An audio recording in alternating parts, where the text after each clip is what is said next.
Captain America just एक super hero नहीं बल्कि एक सोच है, एक बिलीफ है कि तुम जीवन में कितने ही कमजोर क्यों ना हो, अगर तुम सही चीजों के लिए लड़ रहे हो ना तो तुम्हें कोई रोक नहीं सकता, तुम्हें कोई हरा नहीं सकता। और कहीं ना कहीं इसी वजह से कैप्टन अमेरिका की कहानी एक टाइमलेस ड्रामा है। तो चलिए आज बात करते हैं captain America the First Avenger के फिलोसफी, लेगेसी, सोच, विश्वास, उसके इम्पैक्ट पर without any reviews in the episode 17th of Monday Retro, The Rise of Steve Rogers, a hero without powers.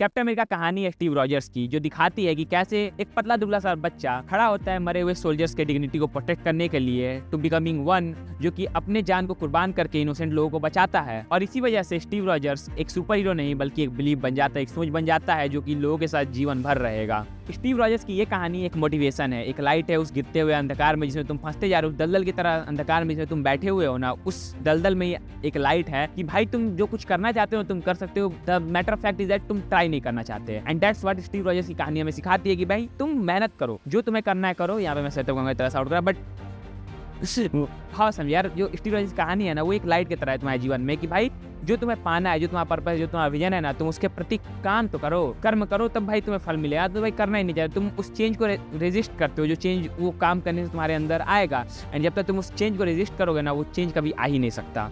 And that's what Steve Rogers की कहानी teaches us.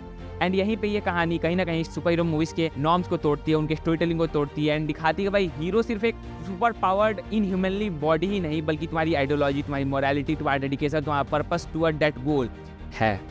तुम hero है अपने जीवन के, अगर तुम उस पर्पस के थ्रू अपना काम करना चाहते हो, उस डेडिकेशन, उस आग के साथ उस काम को कर रहे हो, तो तुम भी अपने जीवन के हीरो हो। Captain America the First Avenger ने कैसे स्टोरी टेलिंग चेंज की सुपर हीरो मूवीज के लिए। जब हम सुपर हीरोज की बात करते हैं तो हमारे दिमाग में फ्लैशी पावर्स एंड भाई भयंकर वाला एक्शन सीन दिमाग में आता है। अगर हम आयरन मैन को देखें तो भाई उसने अपने जीनियस माइंड से एक सूट बनाया। थॉर की बात करें तो भाई वो गॉडली बीइंग है, भाई हमारे दुनिया का भगवान है। फिर तीसरी तरफ सुपरमैन को देखते हैं तो भाई वो भी गॉडली पावर्स लेकर आया था। लेकिन स्टीव रॉजर्स के पास क्या था, एक 5 फीट की हाइट और 40 किलो की बॉडी, लेकिन एक चीज़ और थी उसके पास, वो विल पावर, जो उसे पावर देती है, स्ट्रेंथ देती है बुराई के खिलाफ खड़े होने की। एंड वही चीज़ इसे एक हीरो बनाती है। Captain America the First Avenger एक ट्रेडिशनल अप्रोच नहीं था स्टोरी टेलिंग को, लेकिन इसकी कहानी कैरेक्टर ड्रिवन थी। जनरली जो कहानियाँ होती थी सुपर हीरोज की पहले, वो इस तरह से कैरेक्टर ड्रिवन नहीं होती थी। मतलब वो कैरेक्टर्स के आर्क को इतने अच्छे तरह से नहीं दिखाती थी, कैरेक्टर के बैकग्राउंड को, कैरेक्टर के सारी चीज़ों को इतने अच्छे से फॉलो नहीं करती जितनी अच्छे से ये फॉलो करती है। ये बहुत बेसिक एक्शन सेट पीसेस दिखा के एक इमोशनल ओवरडोज देती है हमें, जिससे ऑडियंस रिलेट करते हैं, जिससे ऑडियंस इमोशनल हो जाते हैं। एंड कई मोमेंट पे ऐसा लगता है भाई अब तो मैं रो दूंगा। अगर लाइक पहली बार हमने जब कैप्टन अमेरिका की मूवी देखी थी हम सब रोए थे भाई। क्या गाना लिखा है, ये सुन के लौंडे रोएंगे। भाई बंदा मर जाता है, अपने प्यार से बिछड़ जाता है, सब कुछ खत्म हो जाता है उसके लिए। बात अलग है कि अभी हमें पता है कि भाई वो अपने प्यार से मिल चुका है, but at that moment we all cried because हमें पता है वो भाई कितना अच्छा बंदा है, उसके साथ कितना बुरा हो गया। एंड बेसिकली जो Captain America the First Avenger की कहानी है ना, वो एक underdog story. And we humans love underdog stories. हमें भाई वो कहानियां पसंद आती हैं जहां एक बंदा स्लम से उठ के बिलियनर बने। आई मीन मतलब भाई एकदम नीचे से उठ के एकदम फुल ऑन पावरफुल बने।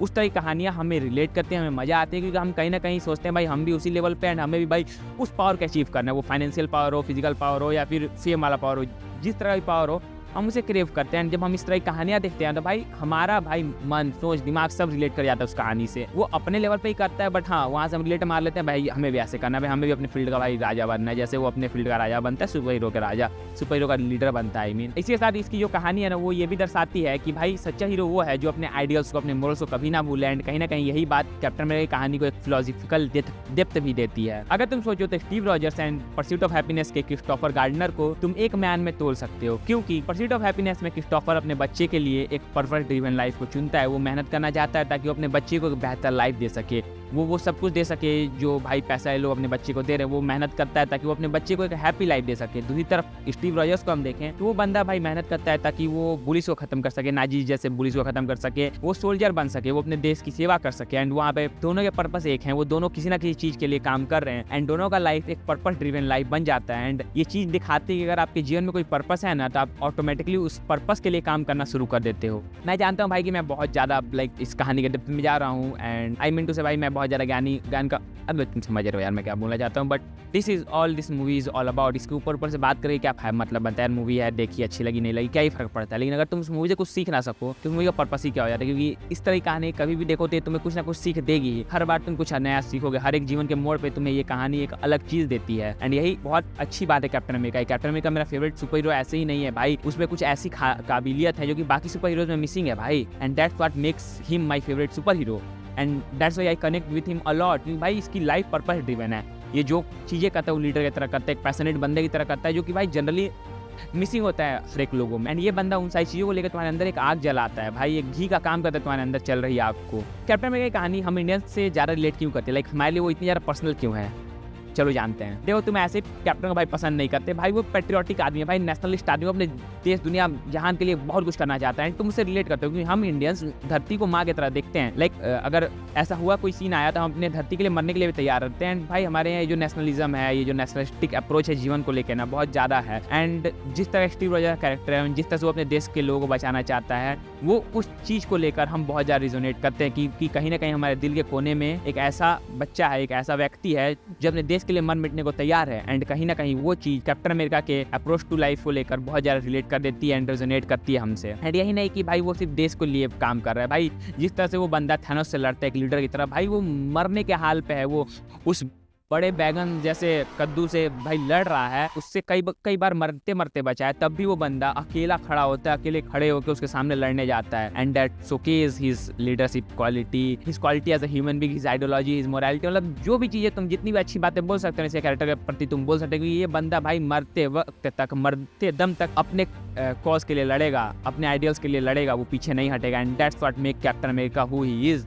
And why he is so inspiring. That's the reason कि भाई ये काफ़ी ब्रिलियंट लीडर है, एक टीम प्लेयर है, एक काफ़ी बेहतरीन ह्यूमन बींग है, काफ़ी ज़्यादा आइडियलिस्टिक पर्सन है, जो कि भाई बुरा को बुरा, अच्छा को अच्छा बोलता है, मुंह पे बोलता है, कुछ भी पीछे होल्ड बैक नहीं करता। And that's what make Captain America who is and I love him for that. और शायद इसीलिए I don't know for you all guys but for me it's a feeling, एक सोच, एक बिलीफ कैप्टन अमेरिका का character, क्योंकि भाई बंदा जिस तरह कैरेक्टर है, जिस तरह से वो चीज़ों को प्रोसीड करता है ना भाई, मुझे बहुत इंस्पायर करती है। लाइक जितने भी सुपर हीरो मूवीज मैंने देखी है, मैं बैटमैन की बात नहीं कर रहा, बैटमैन एक अलग केस हो जाता है, उसका अलग ट्रॉमा है भाई जीवन को, उस ट्रॉमा से मैं रिलेट नहीं कर लेकिन भाई कैप्टन अमेरिका जिस तरह से मतलब जहाँ से उसकी कहानी हमें दिखाई गई है ना, बेसिकली भाई mind bending and thought provoking भी। स्टीव रॉजर्स की लेगेसी सिर्फ उसके सील्ड या फिर सुपर ह्यूमन सीरम की वजह से नहीं, बल्कि उसकी आइडियोलॉजी एंड मोरल्स की वजह से है। वो हमेशा सही के साथ खड़ा होता है चाहे सिचुएशन कुछ भी हो, एंड वो आज या फिर आज से 50 साल बाद भी एक काफ़ी अच्छा मैसेज देती है हमारी सोसाइटी को। बाकी तुम्हें ये वीडियो कैसा लगा? मैं सब मूवीज़ पे ऐसे बात नहीं करता, मुझे पता है, एंड मे बी तुम में से कई लोग इस तरह से बात करना मूवीज़ के ऊपर पसंद भी नहीं है। लाइक